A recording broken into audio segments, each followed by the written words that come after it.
Hector Lombard in Bellator was a fucking terror. He was fucking starching people in Bellator. He was so athletic. That's a guy that I think people miss his prime too. I was the first Cuban to start doing MMA. 25 wins straight. Didn't lose a fight in 8 years. I was like on top of the world. Nobody liked him. He was a big bully, just trying to knock people out warming up, just trying to hurt people. Everybody we know, aside from being a monster, everybody says Cubans are crazy. Among the Cubans, they say he's crazy. So we found your weakness. I had the wrong partner, I had the wrong girlfriend, and then I had the wrong wife. You let these women push your buttons. They are able to manipulate you. Yep. Just bring more money, and you do it. What I really lost was my legacy. This is what really hurt me. If you love stories about the wild lives of fighters, make sure to hit that like button and subscribe. Now, let's step into the world of Hector Lombard. Born on February 2nd, 1978 in Matanzas, Cuba, Hector Lombard grew up in a country where sport was often seen as the only escape from hardship. His childhood was far from easy. I gotta tell you something, man. Since I was a kid, I was getting beat the fuck up by my dad. And I haven't told that to anybody, but I start opening it up because at the end of the day, I'm getting older and nobody knows my story. It's a drum. I remember I was 10 years old, and that's when I figured out that this motherfucker is a coward. I get beat up again. I said, I need to find a way to defend myself from this motherfucker. Despite the difficulties, young Hector found purpose on the judo mats. That's why I started training judo to defend myself from my dad. In Cuba, it's a lot different, right? Everybody's more like leveled up. Here, you probably won't get to the trainer from the street because he will never talk to you. But over there, you can show up to the gym and say like, hey, I would like to train here. I went in and said, I would like to train. Come tomorrow. And I started training. So when my dad came, we come almost every night drunk. Boom, I was like, shit. And I'm flipping. You fought back. Yeah, I fought back. And then when I'm flipping and he kicked me out of the house, I was like 10. I had no place to go. So I go to my coach and I said to my coach, my judo coach, listen, my dad kicked me out of my house. I had no place to go. What can I do?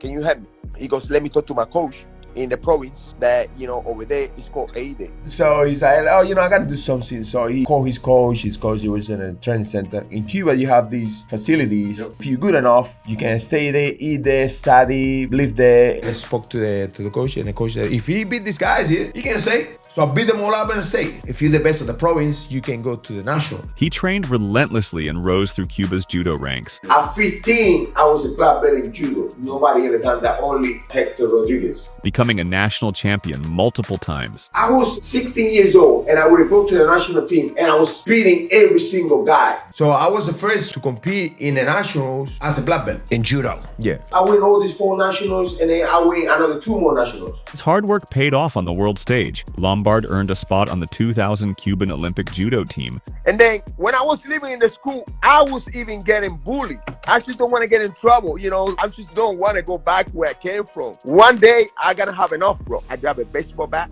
and I baseball bat the shit out of this guy, like I almost kill him. I'm kicked out, suspended. They suspended me for sports forever. And then my whole Olympic career, it went down. My coach saved me and saved my career. They revoked the suspension. I made my Olympic team again, and I made the Olympic team in a year and a half. So I couldn't have the full camp for the Olympics, but I just made the Olympic team. Representing his country at the Sydney Games. From early in Cuba, when they picked the 2 juniors, they picked him in judo and him in wrestling, and they grew up together, working together, and they even were roommates in the Olympics. Y somos como hermanos. Yeah, they're brothers. And you fought on behalf of Cuba? Yeah, the Olympic Games. Remember Sydney 2000? The Sydney Olympics, yes. While he didn't bring home a medal, the Olympic experience forged Hector's competitive fire. It also set the stage for a life-changing decision, one that would take him far beyond the island of Cuba. I knew being an Olympic medalist, it wouldn't represent anything for me. I want to exit. Exit what? The country. I don't want to be an Olympic champion walking around with no car, with no money. I want to make my life successful. Your father. This is not long ago. He hanged himself out of guilt. In the early 2000s, Hector Lombard made a daring move. He left Cuba and settled in Australia, chasing fresh opportunities beyond judo. Did you defect? Yeah, and then I stayed in Australia, become Australian. My interest was to better life. The transition wasn't easy, new language, new culture, but Australia became his adopted home. Hector even fell in love, marrying an Australian woman and cementing his life there. With Cuban judo credentials under his belt and now Australian citizenship, Lombard set his sights on a different combat sport, mixed martial arts. I was doing judo. When I got there in Australia, they said to me like, hey, bro, listen, judo, yeah, you're never gonna make a living. I had to make a living doing other stuff. I worked in construction for like a week. I just didn't like the fact that they were treating me like a shit, especially up there in Australia. They're very racist. They have a name for every immigrant to pull you down. Did you start MMA fighting then? Yeah, I was getting in a lot of fights in the street, in the hood. And one guy, very connected, he goes, bro, you good at this shit. I will sponsor you. Let's take this to another level. So he started giving me money, put me in a nice place. You had no idea for the struggles that I went. Even in the MMA industry, like I would say I'm an MMA fighter, they would be like, what the fuck is that? A cage fighter. Oh, you monkey? Like they play those stupid games with the race. So I deal with all that at the beginning. The ferocious judoka began honing striking and grappling to complement his judo. Soon he was tearing through local MMA competitions. From the regional scene in Australia, Lombard earned the nickname Shango, after the Yoruba god of thunder and lightning, a nod to his explosive power and aggressive style. His early success opened the door to Pride FC in Japan, where he tested himself against some of the toughest fighters of the era. The beginning was like in Pride because I wasn't up. Well, they called me amateur notice. The first time they wanted to show me the event, and next thing you know, like, he said, hey, you know, sign the contract, you know, get the fight. I wasn't ready to fight. I was ready to go and train. say like, okay, you know, you want to fight, get in there. And then they just made me fight. I was like, fuck. And then they did the same story for the second fight. Oh, we're gonna get you easy fight. Fuck you, easy fight. They got me Musashi. Yeah, I don't have like a really good experience over there in Japan. I wanted to, you know, fight all the time. So came back home. I said to myself, like, you know what? I need to put my shit together. And then we ended up boarding into the CFC. He captured the Cage Fighting Championship's middleweight title in Australia, defending it again and again against all comers. I was winning all the time there. I got like 7 titles in the CFC. Each win made his legend grow in the regional scene. Hector's incredible strength and explosiveness earned him the nickname Lightning. By the mid-2000s, Lombard's dominance in Australia caught international attention. I just like start smashing people left and right. Lombard's record ballooned with knockout and submission wins, and soon his reputation spread worldwide. He became known as one of the best fighters outside the UFC, and a new American promotion took notice, one that was about to change his life. In 2009, a brand new MMA organization came calling with a big opportunity. Hector Lombard was about to enter a tournament that could crown him a world champion and showcase his power to a global audience. You had a reputation. You were coming from Australia. You're a bad mofo, they say. This guy's a bad guy. He's a tough guy. He's savage. By the early 2010s, Lombard was based in Florida, training with the renowned American top team in Coconut Creek. During his Bellator rise, Lombard also trained in California at Eric Paulson's CSW gym, where tensions with Josh Barnett boiled over after Lombard took issue with how Barnett was treating other gym members, leading to a heated sparring session that sparked a feud between them. Josh Barnett was ruling these guys like Hitler. I swear, I couldn't take it. The guys have to buy him lunch, clean his car on the weekends. Oh no, are you kidding? I'm not lying to you guys. I really don't lie. I never lie in my life. I don't like bullies. I said to him like, bro, you a piece of shit. He goes, what are you talking about? I said like, the way you treat these kids is wrong. So he said, oh, you know, I see you in sparring on Tuesday. I said, I spar you anytime you want. Hector and Josh sparred really hard since day one here. Hector likes to throw hard. Everyone knows that. So one day him and Josh in a 5-minute round turned a 5-minute round of boxing into a 32-minute round of boxing. And they just kept hitting each other harder and harder. Basically what I did is I just sat, followed them with a mop, mopped up all the blood because they were both bleeding. Josh grabbed him one day and brought him in the cage when I wasn't here, and I walked in and he had Hector down and he said, hey, you like to go hard? And Josh wouldn't let him up. And Lombard started screaming, going off, left to go outside. They thought he was just done for the day and came back in with a baseball bat. He had to be psyched. He literally held down. Hector never forgave him for that. He told Josh that the reason he left here was because of that. Around this period, his marriage quietly came to an end. Come to America. You had a lot of fights in Australia. You won titles. They put you in Bellator. You're fighting. You're winning. Making a name for yourself. Hector Lombard joined the inaugural season of Bellator Fighting Championships in 2009, and it was here that he truly exploded onto the scene. 25 wins straight. didn't lose a fight in 8 years. Bellator's format was a single elimination tournament, and Lombard tore through the competition. With his background in judo, he was tossing opponents around, and with his newfound striking, he was knocking them out cold. In the finals of the Season 1 middleweight tournament, Hector defeated Jared Hess via doctor stoppage to become Bellator's first ever middleweight world champion. It was a historic moment. Lombard had reached the top of a major promotion. He didn't slow down there. Lombard went on a 25-fight unbeaten streak, racking up wins in and out of Bellator. He defended his Bellator title against Season 2 champion Alexander Shlemenko, making him the first fighter in Bellator history to successfully defend a belt. I won the first season, and then I won the third one. I was the two-time Bellator champion. In non-title bouts, he delivered highlight reel finishes, including a lightning-fast 6-second knockout that set a Bellator record for quickest KO. They're close to each other. Jay Silva. Oh, good left hand. The end is there. And that is it. Just like that. Game, set, match. Hector Lombard. Fans were in awe of Hector's explosiveness. At 5 feet 9 inches and built like a tank, he possessed freakish power and an intimidating presence that earned him a feared reputation. By 2011, Lombard was not just a champion, he was the boogeyman of the middleweight division outside the UFC, and the big leagues were watching closely. What about Shengo Lombard? What's the deal with him? Are you up? Yeah, I guess he's pretty popular down here. Yeah, I've been hearing all about him since I've been here. Well, I mean, It's under contract with somebody else. but I hear it ends like around June, July, so... I'll probably end up with him. You're very highly regarded by the UFC. Everybody wanted to see you go fight for the title. In 2012, Lombard got his shot at the big show, and expectations were sky high. And all my winning strike, I was like on top of the world. Like I'm already winning 2 times. I'm a 2 times Bellator champion. I won the CFC, the FCC, all these tournaments in Australia. Signed a huge contract, huge. But the road in the UFC would prove to be far bumpier than anyone expected. And I met the wrong women. Met the biggest enemy of my life. I was drinking, drugs, alcohol, you name it. In mid-2012, the UFC announced the signing of Hector Lombard, and hardcore MMA fans were buzzing.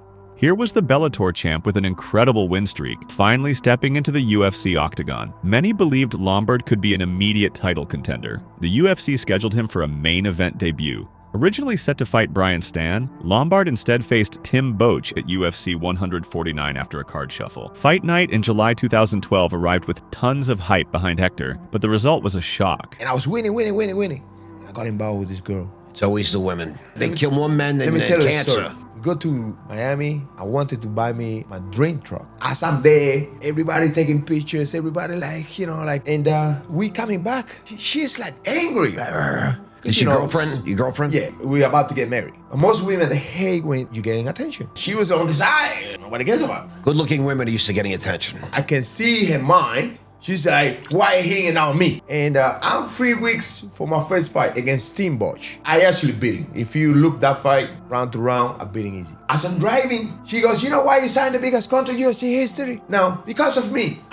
The whole truck destroyed. I crashed it to the side. Because of who? Because of me. And I start pounding my chest. I don't want to hear her pounding my chest. Because of me.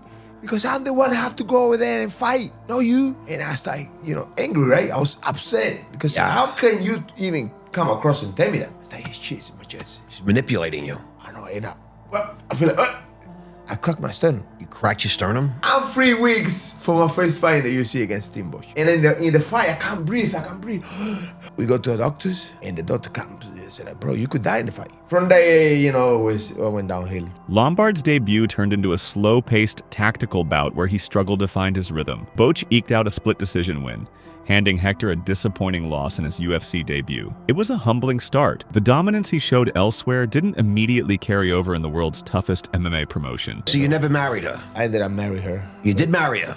After all that, you married her? After all of that. You loved her? I learned that. You loved her. So we found your weakness. At that time it was, because right now, to be honest, I changed. I'm awake. But you let these women push your buttons. I did in the past. You see, very hard for a guy to push your buttons because there's gonna be a fight. But with women, we let them in because we want them to validate us. Next thing you know, they fucking start manipulating us. Determined to prove himself, Lombard returned to his ferocious ways in his next fight. In December 2012, he faced a fellow dangerous grappler, Rousimar Palhares. Lombard made a statement, knocking out Palhares in the first round with a barrage of punches. The explosive KO reminded everyone why Hector was so feared. However, consistency remained an issue. A few months later, in March 2013, Lombard was outpointed by the crafty Yushin Okami, losing a decision. By then it was clear, Hector's UFC run was a roller coaster.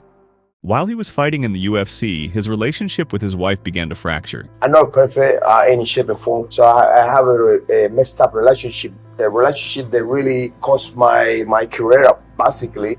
And I got involved with this girl. It was a gold digger, and me for being so stupid, like I was just gonna change it. Ended up like I changed my life. My life went downhill, like party, drugs, alcohol, fights, arguments every single minute. During this time, he met another woman at his gym. When I was with her, I met a girl at the gym. And the two started a relationship behind the scenes. The situation grew even more complicated when Tyron Woodley also began pursuing the same woman. She's training and he sent me a text, hey bro, she got injured, I'm really good at rapping, let me fix her. He just want to fix his, down there. That's what he wanted to fix, you know what I mean? His desire. Setting the stage for one of Lombard's most personal and public feuds. Face to face, like a fucking man, like I am. Remember when you got to fuck on stage? Remember? Right? That's fucking wrong. No, that's fucking wrong. And I felt like this guy was my friend. Especially when it comes to that department, that guy is well known as a piece of shit. At that time, you were a guy in the gym at American Top Team. I was a bit dope at then. And then he was always like being nice to me from behind my back. Because I wrote all the messages. I read it all. The amount of shit that this guy was talking. Oh no, don't tell me that. Tell me Woodley's the guy who talked shit about the guy to get to the girl. He was doing that game? You know how that go? That's the worst play. I know mine. If the girl, for some reason, she likes you, go ahead. But don't try to bash me. And don't try to fool me down. And don't try to always talking about me when all you want to do is hit the girl. I just feel like he like guys. You have to have an attraction for a guy to be so intense, talking about that guy every day. And then he tried to hit the girl. I got no problem with homosexuals, but just open up and say. Oh, so you think Woodley might have had like the man crush going on with you? He was into yeah, like that. 100%. Okay. It gotta be. It's not about the girl. It's about the action. It's about, bro, you call me your friend. You just go behind my back and talking so much crap about me. It's just a joke, man. Meanwhile, he's just doing works. He's very focused at home. And he's just trying to say like it's wrong what I'm doing, that I have a girlfriend at that time. But meanwhile, you marry 4 kids and you just try to do that. Yeah, when he approached me, I'm just like, you forgot what you just did? You know what I mean? Like, you forgot who you really are? No, I haven't let it go, man. Lombard's marriage eventually collapsed, ending in divorce and marking another turbulent chapter outside the cage. You know what is up there online? And everybody's trying now to make fun of women. They are delusional, they don't make no sense. This is me as a philosopher. I think, this is my opinion, that the smartest people on planet Earth are not the men, are the women. They are able to manipulate you. Yep. Just bring more money.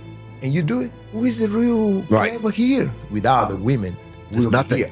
The women are the builders of the world. The most powerful between the women and the men is the women. The only portal on this planet Earth is the mother's womb. Why in my career I went downhill? I had so much drama with females, all that shit. I wasn't even focusing the fight. I was just focusing the drama and the court cases and this and that. It was fucking horrible. What I really lost and it really bothered me was my legacy. This is what really hurt me. To shake things up, he decided to drop down a weight class from middleweight to welterweight, seeking a fresh start against smaller opponents. The move to welterweight would rejuvenate Lombard's UFC career, at least for a while. He was about to remind everyone of the powerhouse he could be. Competing at welterweight, Lombard looked reborn. In October 2013, he made his 170-pound debut in devastating fashion, knocking out veteran Nate Marquardt in the first round. Suddenly, Hector was back on the map as a serious threat. He followed up with a dominant decision win over Jake Shields in March 2014, showcasing not just power but improved all-around skills. By the end of 2014, Lombard had strung together impressive wins and was inching toward title contention in the UFC's welterweight division. He was calling out big names, exuding confidence, and fans were intrigued to see if lightning could strike again at the very top. But just when things were looking up, controversy hit and halted Lombard's momentum. In January 2015, Hector fought Josh Berkman at UFC 182 and originally won by decision. However, it was soon revealed that Lombard had failed a drug test for an anabolic steroid. The win was overturned to a no contest, and the UFC scrapped a planned bout with Rory McDonald. The Nevada Athletic Commission handed Lombard a 1-year suspension. For the first time in his MMA career, Hector's biggest opponent was himself. The suspension not only tarnished his reputation, it also kept him out of competition during what could have been prime fighting months. Lombard explained the failed drug test by saying he had taken pills given to him by a female friend, believing they were only for recovery after training. He insisted he had no idea the supplement contained a banned substance. We all know what the story was. One of your fellow Olympians passed on a pill to you because you were sick, and she didn't tell you that it was an illegal pill or anything like that. Just wondering, what was your interaction with her like when you found out what she gave you, turned out to be, a PED? Are you still friends with her? How can be friends with a person that, destroyed me? I lost it all. I got the biggest suspension ever. The fighter who had once seemed nearly invincible now had an asterisk on his record, and he had to sit on the sidelines and watch the division move on without him. Can you go on the record here and say you've never taken any kind of performance-enhancing drug prior to any fight?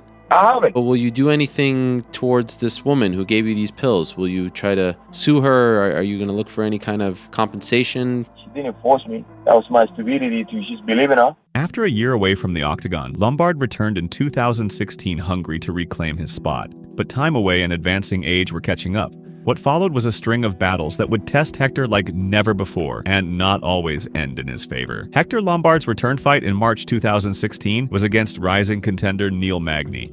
Early on, it looked like the old Lombard was back. He dropped Magny with heavy shots in round 1 and nearly finished the fight. Yet, as the bout wore on, Hector's gas tank faded. Magny survived, then took over and handed Lombard a TKO loss in the 3rd round. It was a tough setback, but more were coming. A few months later, Lombard stepped up on short notice to fight the legendary Dan Henderson at middleweight. In a wild first round, both men traded bombs, but in round 2, Henderson caught Lombard with a head kick and follow-up elbow, knocking him out cold. The once unstoppable force had now been stopped multiple times. Lombard's UFC skid continued into 2017. He lost a decision to former champion Johnny Hendricks in a close fight, then got knocked out by Anthony Smith in late 2017. The losses were piling up, but the most controversial moment was yet to come.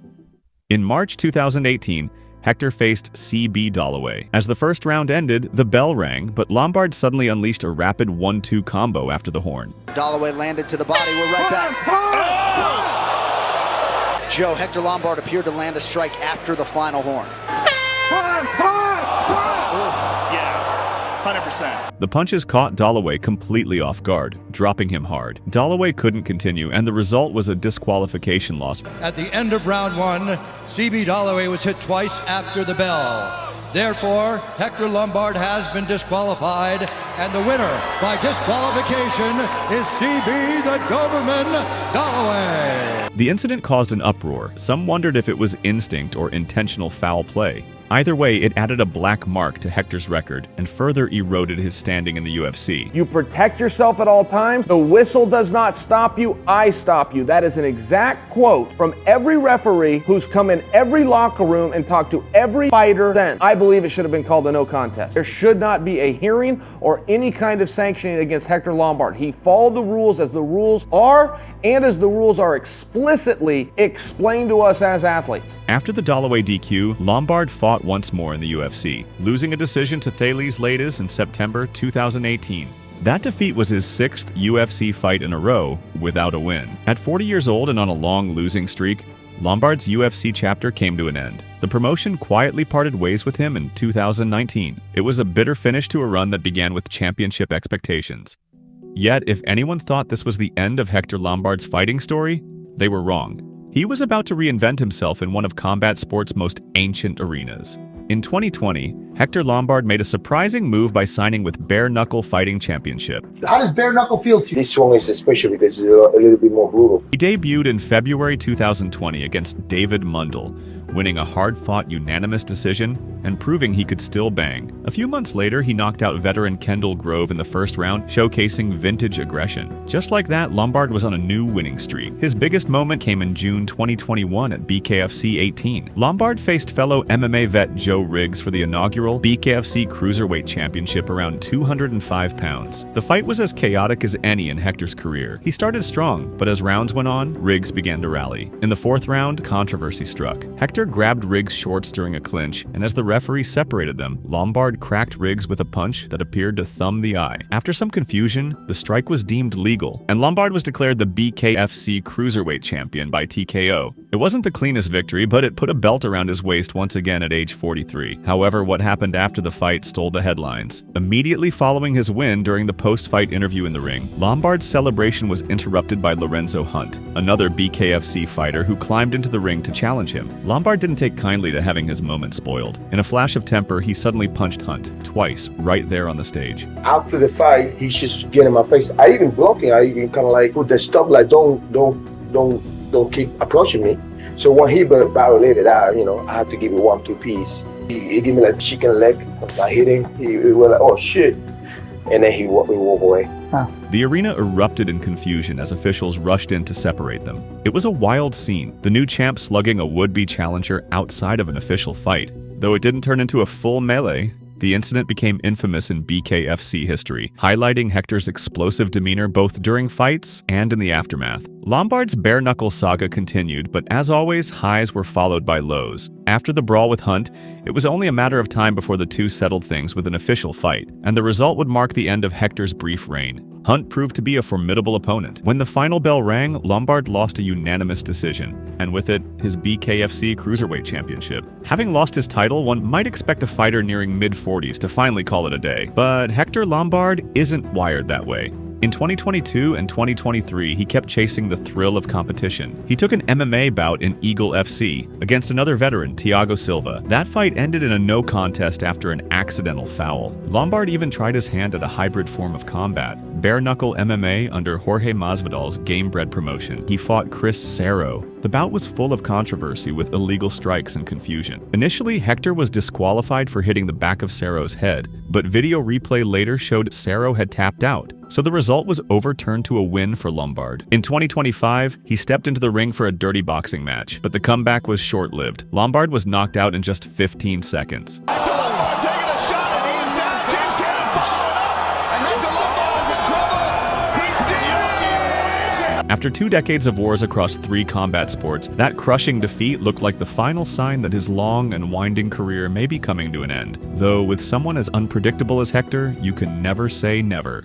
Now, at 47 years old, Lombard stands at the end of an era in his life. What motivates you to still continue? I mean, at the young age of 47. The minute that you stop taking risks and the minute that you stop putting yourself up there, you're gonna get old really quick. Looking back, Lombard's legacy is a tale of 2 extremes.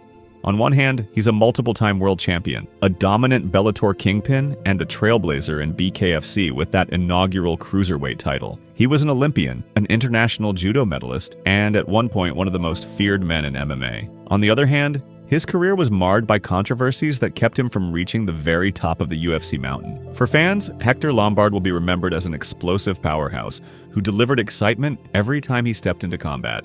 Outside the ring, he's explored business ventures, from a clothing line to fitness and supplement endeavors, applying the same intensity to entrepreneurship that he did to fighting. Hector is known for his skills at fighting, but turns out he's an inventor. Yeah. And he owns 17 patents on some pretty cool stuff, I gotta say. It seems even outside the cage, Hector loves a challenge. One of the reasons why I haven't go back to Cuba, and I never will, is because I don't see myself being in a better financial situation and go over there to show off. Why? These people are suffering, bro. You know the situation that these people have, and you're gonna show off like gold chains and money and spending money and drinking beer in front of these people, bro. What's wrong with you? For me, it's a bullshit. For me, it's you a piece of shit if you do that. Love him or loathe him, he made his mark on every stage he touched, and as the chapters close, one thing is certain: Hector Lightning Lombard's name will echo in combat sports history. And I still here, baby.